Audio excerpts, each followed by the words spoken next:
His hands were trembling uncontrollably.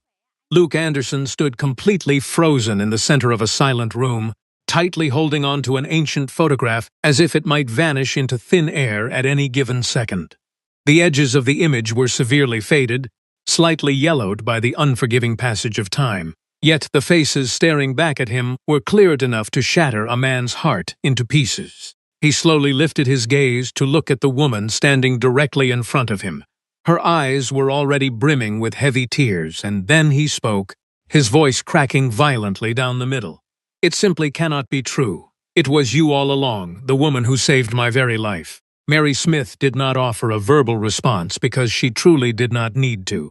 Her silent tears communicated everything that mere words could never possibly capture.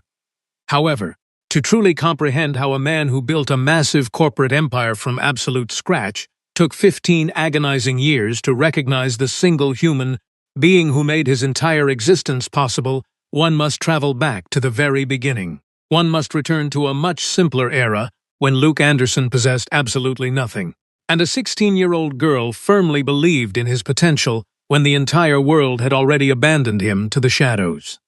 15 years earlier, the central square of the quiet, picturesque town of Meadow Valley, nestled in upstate New York, was slowly waking up on a crisp Tuesday morning. Plump pigeons were playfully fighting over scattered breadcrumbs near the old wooden gazebo. A local vendor was casually pushing his small cart without any sense of urgency. Meanwhile, under the generous shade of a massive oak tree, a middle-aged woman named Cora was carefully setting up a modest pastry stand, while her teenage daughter meticulously arranged fresh cakes over a classic red and white checkered tablecloth. Mary was merely 16 years old during that particularly chilly October. She was a gentle girl with long brown hair, securely tied back with a bright red ribbon, possessing dark, expressive eyes that always seemed to be contemplating something profoundly deep. There was a unique, undeniable aura about her that townspeople noticed without ever being able to properly articulate. She carried a sort of generous, radiating calmness, making the harsh world around her feel just a little bit more hospitable and warm. "Mother, the sweet icing on this orange pound cake is starting to slide off the edges," Mary softly noted, expertly adjusting the thick slice with a small silver spatula. "Move it a little closer to the shade," Cora replied kindly, not even bothering to lift her tired eyes from her meticulous work. "The morning sun is feeling rather aggressive today." Mary obediently followed her mother's simple instruction, and it was precisely at that exact moment that she finally noticed him sitting there.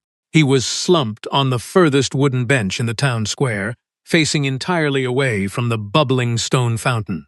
He was a young man who appeared to be roughly 20 years old, keeping a severely worn-out canvas backpack trapped tightly between his scuffed boots. He wore an expression that Mary recognized instantly, not from her own personal life experience, but rather from a deep, primal instinct. It was the haunting look of a human being who had reached the absolute edge, not just the edge of physical exhaustion, but the devastating limit of human hope. Mary stood entirely still, observing him quietly for a few thoughtful seconds. She then carefully picked up a generous slice of the freshly baked orange cake, thoughtfully wrapped it in delicate parchment paper, poured a steaming cup of dark coffee from their old thermos, and marched purposefully toward the wooden bench. "I am so sorry to bother you," she whispered, stopping just 2 short steps away from his slouched frame. "But you have been sitting right here since I arrived this morning, and you have not eaten a single bite.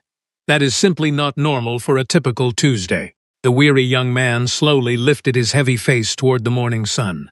His brown eyes were thoroughly exhausted, holding that painful mixture of deeply wounded pride and desperate gratitude that a person only feels when a stranger finally sees the secret, suffering they are trying so hard to conceal. "I really do not need any charity," he muttered, his voice coming out much rougher and more defensive than he had actually intended.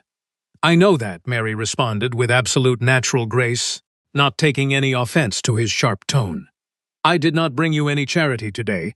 I brought you a slice of my mother's famous orange cake. Those are 2 completely different things in this world."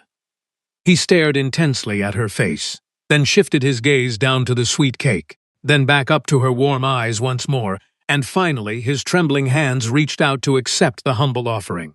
His given name was Luke Anderson.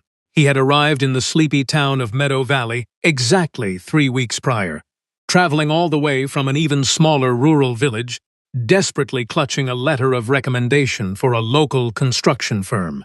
He held the absolute certainty that he would easily secure the demanding job. Unfortunately, he did not get it, as the singular position had been unexpectedly filled just days before his hopeful arrival. After that initial devastating rejection, he tried several other local businesses. He heard the word "no" so many times that the dreadful sound of it had simply become the natural background noise of his daily existence. His meager savings completely ran out in just 10 short days. The kindly owner of the boarding house where he was staying had generously given him 1 extra week out of sheer pity, but that final deadline would mercilessly expire in just 4 days. "Do you not have anyone at all in this town?" Mary asked gently, taking a seat on the wooden bench right next to him with a disarming level of natural comfort. She possessed the rare, uncanny ability to ask incredibly difficult, probing questions with the casual, breezy tone of someone merely asking about the afternoon weather. "I do not have anyone in any town," Luke replied softly, staring blankly at the distant horizon as if deeply regretting having revealed so much of his fractured soul. After a heavy pause, Luke swallowed his pride and continued speaking. "But I certainly did not travel all this way just to sit on a bench and complain about my bad luck. I came here because I firmly believe that I can build something meaningful.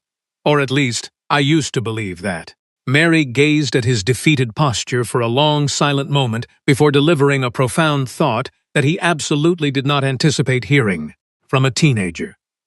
"My mother always tells me that the best cake is the one that has a real story baked deep inside of it," Mary said softly.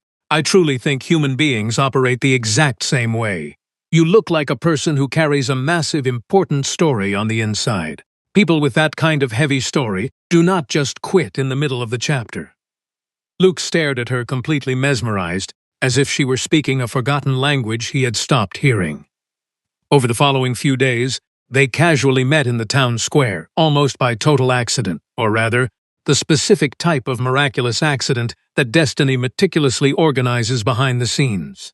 Luke returned every single morning, not exactly for the pastry stand itself, but simply because the stand was always there, and Mary was always there. Their morning conversations began functioning as vital, life-saving oxygen for a drowning young man who had been suffocating very slowly under the crushing weight of his repeated failures.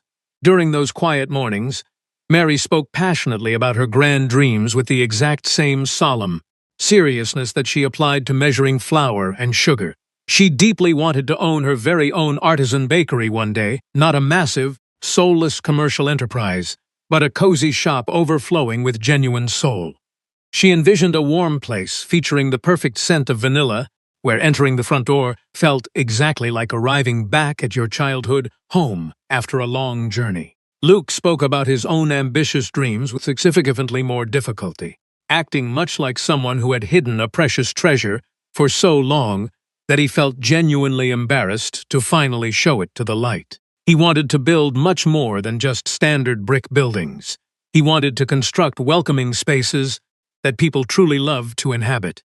He dreamed of establishing elegant hotels where weary guests felt deeply respected, and vibrant coffee shops filled with genuine human warmth and basic dignity.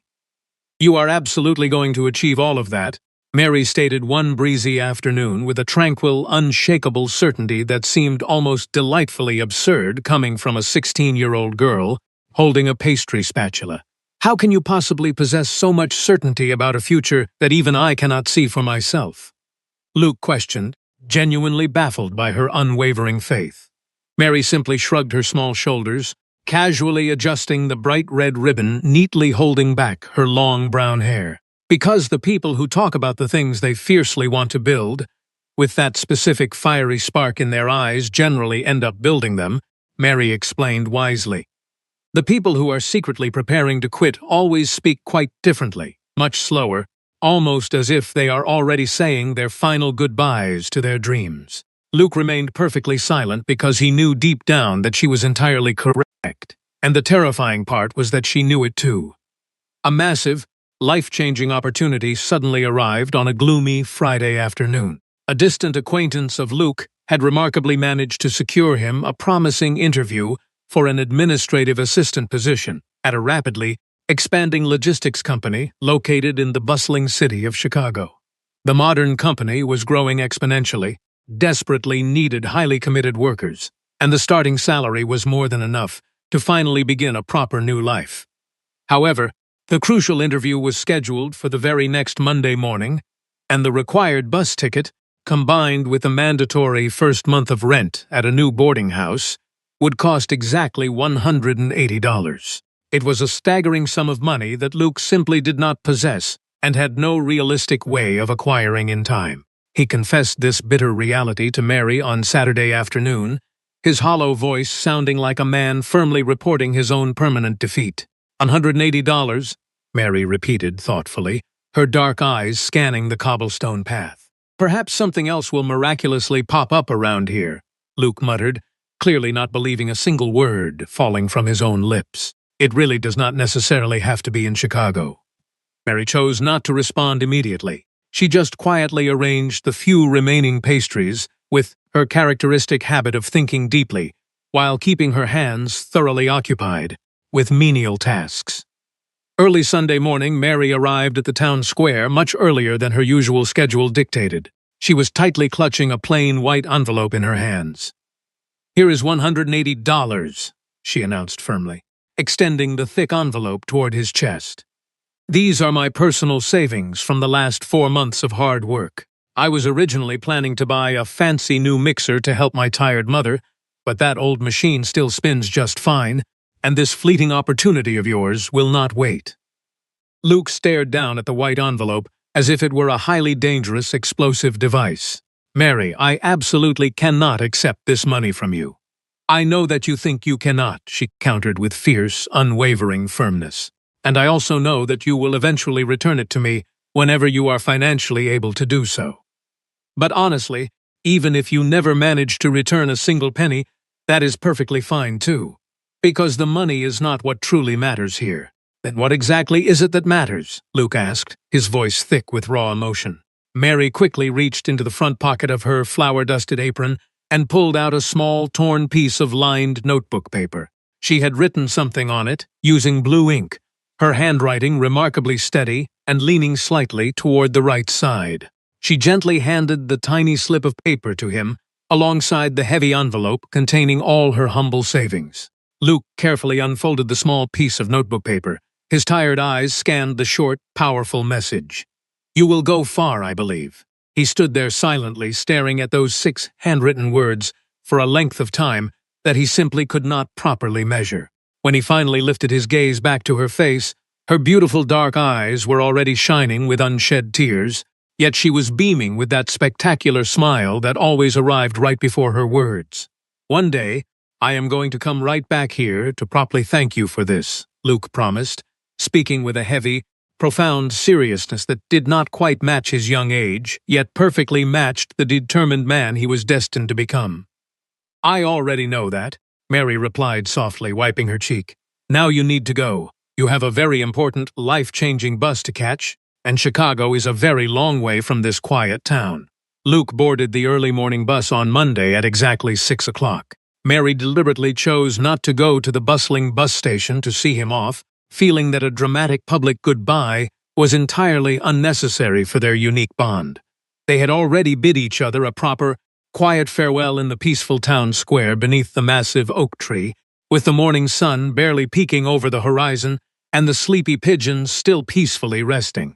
Luke rode away from Meadow Valley clutching $180, wearing a heavily worn-out backpack, and keeping a carefully folded note tucked safely inside his pants pocket.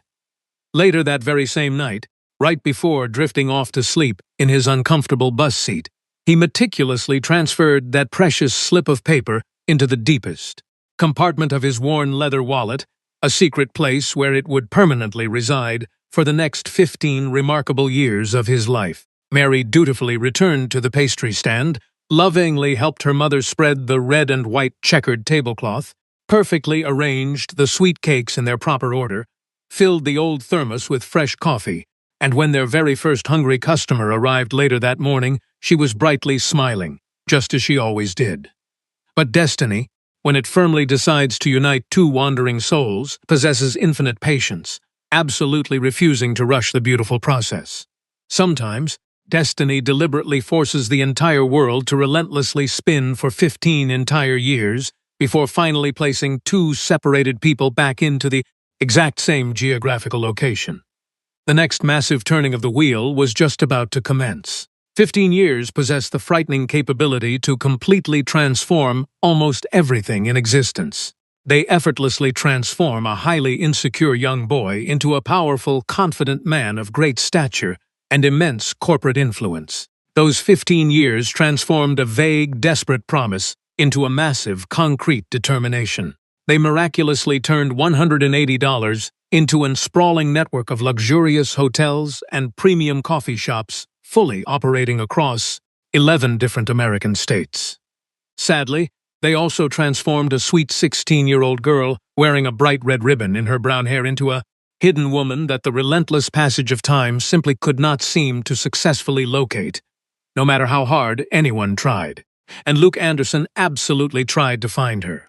On 3 totally separate occasions, he officially hired highly expensive private investigators to scour the region. During 2 entirely different cross-country road trips, he personally drove through tiny rural towns under the strict guise of conducting corporate market research. Once, during a gloomy afternoon, he stood entirely paralyzed for 40 minutes, staring at a random bakery stall just because it featured a familiar red and white checkered tablecloth. It was never her. The beloved name Mary had slowly evolved over the long years into something dwelling deeply between a sacred memory and a desperate, daily prayer. Luke was not the type of stoic man to openly discuss such vulnerable matters, but his aging mother, Helen, fundamentally knew everything. Mothers always possess an uncanny ability to know exactly which heavy burdens their silent children carefully guard, precisely because those hidden burdens are always the ones that weigh the absolute heaviest. "Are you still actively searching for that sweet girl?" Helen asked casually one quiet evening during dinner, not even bothering to lift her wise eyes from her warm plate of food. It was clearly a statement, not a genuine question. "I am simply looking for a viable new commercial market in the upstate region," Luke stubbornly replied, meticulously cutting his roasted meat with an entirely unnecessary level of intense, focused precision to avoid his mother's knowing gaze. Helen merely took a slow sip of her chilled water and deliberately chose not to push the delicate subject any further. She, too, understood the immense value of carefully guarding precious secrets. Anderson hospitality had finally reached the phenomenal heights that Luke had always envisioned. The astonishing scale of the corporate empire had far surpassed any wild imagination he might have entertained as a desperate 20-year-old boy, sitting on a wooden bench in a tiny rural square. Yet, despite the massive corporate growth, the core essence of his thriving business remained remarkably pure. His elegant hotels were renowned for having dedicated staff members who memorized regular guests by their first names. His bustling coffee shops consistently prepared every single beverage with the exact same loving care as a cherished family recipe. He strictly maintained that genuine human warmth he had silently promised himself he would never lose, regardless of how many financial errors appeared on the quarterly balance sheets. His loyal executive team deeply respected this rare philosophy. Everyone admired his moral compass, with the notable exception of Victoria Miller. Victoria had triumphantly arrived at the prestigious marketing director position exactly 4 years prior, heavily recruited by an aggressive headhunter who accurately described her as the most ruthlessly sharp professional in the hospitality sector. Nobody could possibly deny her phenomenal competence. She efficiently transformed basic marketing campaigns into spectacular, highly profitable global events. Victoria reliably turned those events into spectacular financial results that consistently made greedy corporate investors stand up and loudly applaud. She operated with the terrifying efficiency of someone who had never once permitted a foolish human sentiment to interfere with a brilliant business strategy. The only glaring problem was that there was exactly one powerful, overwhelming sentiment she simply could not manage to transform into a logical strategy. She was madly, deeply in love with her wealthy boss. Victoria loved the highly successful, fiercely controlled, impeccably elegant version of Luke Anderson that she witnessed during high-stakes board meetings. She was entirely uninterested in ever discovering the profoundly broken, vulnerable version of the man that he kept secretly folded away inside his leather wallet. Because Victoria aggressively pursued whatever she desired, when Luke firmly announced he would personally oversee the grand opening of a new hotel in the quiet, rapidly expanding town of Spring Bay, she instantly manipulated her busy schedule to accompany him. "You really do not need to attend this minor town inauguration," Luke stated firmly, carefully reviewing several legal documents spread across his massive oak desk. "It is a very small, insignificant local event. I would strongly prefer that you remain here to coordinate the upcoming launch." Victoria flashed her perfectly practiced professional smile. "The corporate team does not need my constant supervision to execute the plan perfectly, and small events often generate fantastic promotional content when expertly managed." Luke stared at her blankly for a fraction of a second before quietly conceding the minor argument, completely unaware that this specific trip would violently alter the entire trajectory of their lives. Spring Bay possessed that wonderfully nostalgic scent of old-fashioned towns that had not yet completely sacrificed their historical charm for the sake of aggressive modern progress. The quiet streets were lined with ancient, towering trees and beautifully painted colonial houses that massive cities had long since forgotten how to appreciate. Tucked neatly away between a bustling corner pharmacy and a lively municipal market stood a modest, charming shop displaying a beautifully hand-painted wooden sign, "Mary's Sweets, Artisan Bakery." Mary Smith was now 31 years old. She had bravely assumed full responsibility for the struggling bakery right after her beloved mother, Cora, passed away 2 difficult years ago in a painfully silent march. Cora had left behind her legendary leather-bound recipe notebook and the ancient mixing machine. Mary had immediately paid off the lingering supplier debts, completely reorganized the classic menu, painted the interior walls a warm, inviting cream color, and placed a lovely wrought-iron table on the front sidewalk for anyone wishing to peacefully enjoy their hot coffee outdoors. The humble shop managed to survive against the odds. It did not necessarily prosper wildly, but it survived with an immense amount of quiet dignity, which was the absolute minimum standard Mary demanded from anything bearing her family name. She still regularly wore a simple red ribbon tied in her long brown hair. It was not merely a thoughtless habit, but a highly deliberate daily choice. It was actually the very last remaining ribbon from a cheap plastic packet her mother had randomly purchased at a local grocery store many long years ago. She treated that fading piece of fabric with the immense, tender care of someone who fundamentally understands that certain precious things in this world can simply never be fully replaced once they are lost. On a bustling Thursday morning, Mary was intensely focused on delicately piping buttercream onto a large vanilla cake for a local birthday party, when her closest friend and primary ingredient supplier, Pamela, dramatically pushed open the front door. "Mary, are you completely aware that there is going to be a massive, fancy hotel inauguration happening right here in our small town?" Pamela practically shouted, dropping a heavy sack of premium flour onto the wooden counter with comfortable familiarity. "I have certainly heard the loud rumors about the new Anderson property," Mary replied calmly, never once lifting her concentrated gaze from the spinning cake stand. "It sounds like a wonderful opportunity for the town's economy." Pamela grinned widely. "It is actually an even better opportunity for you, my friend. Their expensive catering company suddenly canceled on them, and they are desperately searching for a highly skilled local baker to provide premium desserts for their lavish opening cocktail party tonight." After a brief moment of stunned silence, Mary slowly lowered her silver spatula. "How large is this unexpected order, Pamela?" The supplier smiled triumphantly. "It is absolutely massive enough to completely cover 3 full months of your outstanding ingredient bills." Mary stood incredibly still, carefully processing the heavy financial implications before resolutely nodding her head. She spent the next 48 hours working frantically, barely sleeping, to meticulously prepare 120 perfectly crafted artisanal desserts for the corporate event. The upscale cocktail reception took place on a chilly Thursday evening inside the grand main ballroom of the newly constructed hotel. The lingering, sharp scent of fresh wall paint was cleverly disguised by dozens of massive, fragrant arrangements of pristine white flowers. Mary meticulously set up her elegant silver trays, proudly displaying delicate sea salt caramels, zesty lemon tartlets, and, purely out of deeply ingrained habit, a massive platter featuring simple, thick slices of her mother's legendary orange pound cake. Mary had deliberately not been invited as an official guest to the exclusive gathering. Her sole purpose was merely to deliver the sweet goods and quietly organize the dessert station. She was just politely whispering goodbye to the stressed event coordinator when a deep voice suddenly cut through the ambient noise of the crowded room. Who exactly baked this remarkable cake?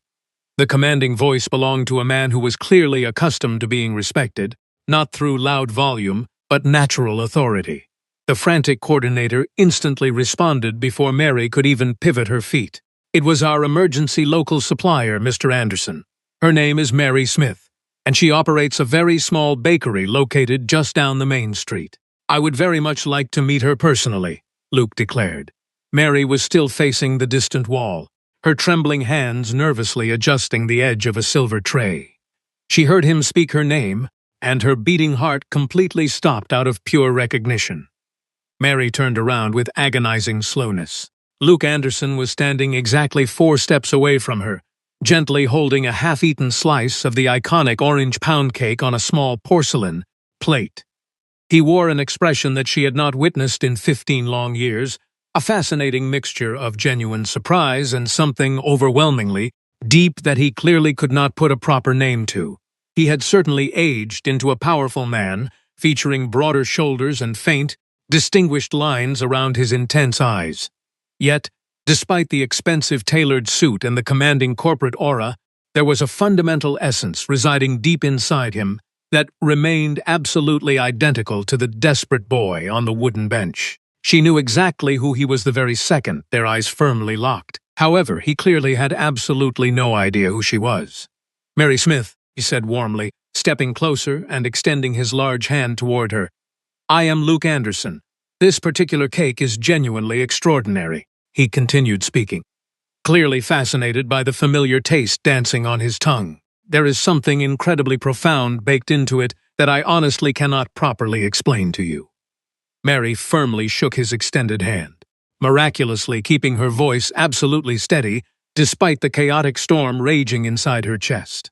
"Thank you very much, sir. It is actually a deeply cherished family recipe." Luke smiled, looking slightly bewildered by his own uncharacteristic emotional reaction to a simple dessert. "It possesses a highly unique flavor that feels exactly like a distant memory, if that makes any sense at all," Luke murmured. Mary offered him a soft, knowing smile that reached all the way up to her eyes. "You really do not need to apologize for feeling that way. The absolute best cake in the world is always the one that holds her story inside." Luke completely froze, staring deeply into her beautiful face as if an invisible bell had just loudly rung inside his mind. Across the crowded, brightly lit ballroom, Victoria Miller silently observed this entire intimate interaction with a crystal glass of expensive champagne tightly gripped in her manicured hand, flashing a sharp smile that notably failed to reach her cold eyes. Later that night, Mary walked alone through the quiet, darkened streets toward her humble home, feeling an intense, chaotic war raging viciously inside her own fragile heart. She had mentally rehearsed this exact reunion thousands of times over the passing years. She had even thoroughly practiced the tragic version of the narrative, where she simply never encountered him again, as that was the easiest reality to mentally accept. But she had absolutely never prepared for the shocking version where he stood a mere 4 steps away, speaking with the exact same gentle tone, yet looking right through her as if she were a total stranger. 15 long years had fully transformed the hopeful teenage girl with the red ribbon into an adult woman he no longer recognized.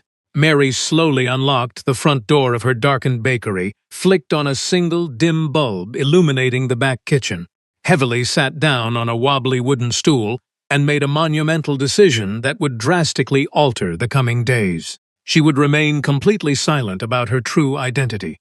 She desperately wanted him to naturally choose the woman she was today, without the heavy, suffocating obligation of a 15-year-old debt muddying the pure waters of whatever connection they might currently share. It was an incredibly massive, terrifying risk to take. However, Mary Smith had learned from a very tender age that the few things in this harsh world genuinely worth having always required a tremendous amount of blind courage. Outside the cozy bakery, the sleepy town of Spring Bay remained perfectly quiet, and deep inside the guarded chest of Luke Anderson, a buried, nameless memory began fiercely pulsing with a desperate, relentless urgency that he simply could not logically comprehend or easily ignore. Luke Anderson was fundamentally not a man who ever acted strictly on wild impulse. Every single major decision throughout his adult life had been meticulously calculated with the heavy seriousness of someone who thoroughly understood that failing carried a massive, devastating cost. Yet, on the very next morning, well before even drinking his first cup of coffee, he inexplicably found his feet carrying him directly toward the charming little bakery located on the quaint main street of the sleepy town. The humble front door was already propped open when he finally arrived at exactly 8 o'clock in the morning. The magical scent drifting out onto the cold sidewalk was exactly the kind of authentic, soul-soothing aroma that expensive luxury hotel architects continuously tried to artificially replicate with fancy chemical diffusers, but completely failed every single time. It was the heavenly smell of real melted butter, pure vanilla bean, and something wonderfully warm and slightly citrusy baking in a hot oven. Luke gently pushed the wooden door wider. Mary was diligently working behind the glass counter, wearing her spotless white apron, thoroughly concentrated on beautifully decorating a fresh pastry with highly precise, sweeping motions. The faded red ribbon securely held her long brown hair away from her focused face. She did not immediately hear him enter the quiet shop. He stood completely frozen by the entrance for a full second. Longer was socially acceptable, utterly captivated by her peaceful presence. "May I kindly help you with something?" she finally asked, not even bothering to lift her dark eyes from her delicate icing work. "I would love a strong cup of hot coffee if you have any ready," he replied softly. She smoothly raised her head, instantly seeing exactly who was standing there. A rapid flicker of deep emotion darted across her beautiful eyes, vanishing far too quickly for him to properly identify, before her trademark warm smile gracefully appeared. "Please, sit absolutely anywhere you like." Luke quickly became a permanent fixture at the bakery, returning the very next morning, and the morning immediately following that one. By his third consecutive visit, Mary was already placing his preferred coffee mug on his favorite corner table before he could even verbalize his standard order. By the fifth morning, he eagerly arrived armed with a highly complex question regarding global cocoa bean suppliers, which he had genuinely researched for hours just to have a valid excuse to talk with her. On their seventh morning together, they spent 40 glorious minutes deeply conversing about exactly what invisible magic causes a humble family recipe to successfully survive across multiple generations. Luke became so entirely engrossed in their profound conversation that he completely missed a critical corporate board meeting, utterly forgetting to even ask his frantic secretary to reschedule it. His entire executive team definitely noticed the shocking lapse in his normally rigid discipline, and Victoria naturally noticed it much sooner and much sharper than anyone else. Victoria relentlessly investigated Mary, maliciously twisting innocent facts about her old business debts to loudly frame her as a deceitful gold digger during a massive public charity gala, cruelly humiliating her in front of 30 wealthy guests. Ryan, a junior hotel employee, silently recorded the awful 2-minute confrontation on his smartphone.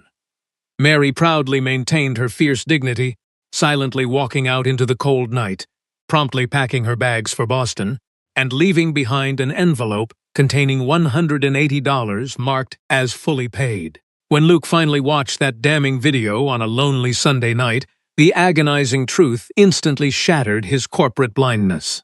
He aggressively fired Victoria at 2 o'clock in the morning, rushed blindly to the empty bakery, and finally drove to his mother's quiet house. Helen knowingly pulled out an ancient, dust-covered shoebox, revealing the faded photograph of a 16-year-old girl wearing a red ribbon. Luke pulled the frayed 6-word note from his wallet, tears violently streaming down his face as the crushing realization hit. He caught her at the bustling bus station with exactly 12 minutes left to spare. When he desperately shoved the faded photograph and the fragile, frayed note into her trembling hands, 15 painful years of agonizing separation instantly vanished into the cold evening air. "I spent my entire life searching for you," he wept, openly shedding the heavy corporate armor he had worn for over a decade. Mary smiled through her flowing tears, finally seeing the vulnerable boy she had saved all those years ago. 3 short weeks later, they proudly opened a massive community center designed to teach culinary arts to struggling youth in the area. They hung the old photograph proudly on the main entrance wall. It stands as a beautiful, breathing testament to the profound truth that life eventually balances the scales for those who patiently keep their hearts wide open. True wealth is never measured by the sprawling empires we aggressively build, nor the heavy gold we manage to hoard inside cold vaults. Instead, the ultimate measure of a life well lived is found in the quiet, uncelebrated moments of pure grace we readily extend to total strangers sitting alone in the dark. A single slice of cake, offered without any expectation of reward, holds the miraculous power to rewrite the entire destiny of a broken soul. When we bravely choose to see the immense potential hiding inside someone who has entirely lost faith in themselves, we are planting invisible seeds that will inevitably grow into towering forests. Time is a wonderfully patient architect. It may take 15 years, or perhaps a whole lifetime, but genuine goodness inevitably finds its way back to the exact hands that originally gave it away. Trust deeply in the stories people carry hidden inside their chests. Never let the harshness of the world steal your gentle ribbon of hope, and always remember that the most spectacular futures are built strictly on the quiet foundation of someone simply saying, "I believe in you."